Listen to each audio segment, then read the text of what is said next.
Hey everybody, this is Corey Mills, and this is my introduction for our Education 7210 course. So I am a middle school math and science teacher. My first year teaching, 3 years ago, I did 8th grade math. Then my second year was 8th grade math and 8th grade physical science. And then this past year, my third year of teaching, I did 7th grade life science. The past 3 years, I've been at West Hall Middle School in Hall County, Georgia. But next year, I will actually be transferring to East Hall, which is still in the same county. So some of you, I know we've had classes together before, may have noticed the name change. I did get married on May 27th, so that's really exciting, definitely something new in my life. My husband is also middle school math and science. We actually met working at West Hall together, so we've been teaching about the same time. But we've enjoyed the journey being at the same school so far, but we're definitely looking forward to what being in separate schools will do.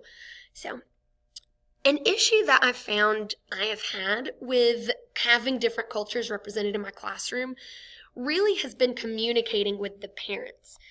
It seems, the obvious difficulty would be the language barrier in a lot of cases. But also, I'm currently working on my ESOL endorsement, and something I've learned through this course is that essentially different cultures have different perspectives on education. And the example that has been taught to me is, for instance, the Hispanic culture, which I have a very high population of in my class. Hispanic parents apparently tend to have a very hands-off view of education. They believe that it is the role of the teacher to educate their student and that the parent has no responsibility in that. So obviously, trying to communicate with parents of that culture and setting up conferences and trying to get their input can sometimes be very difficult. So really the biggest issue is trying to learn the different perspectives of the different cultures. So my least favorite aspect of diversity, I think like a lot of us, would just be the stereotypes.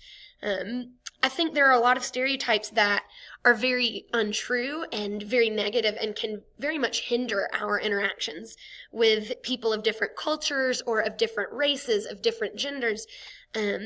So that would be my least favorite aspect.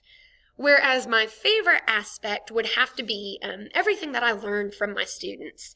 I very much try to interact with my students and discuss their different cultures. I love asking them questions. I love learning about them as people, about them as individuals. And so one positive thing from that is you can obviously see their appreciation to my taking an interest in their culture and asking them questions. But it also helps inform me and keep me from being ignorant towards their culture or their group. So, there we go.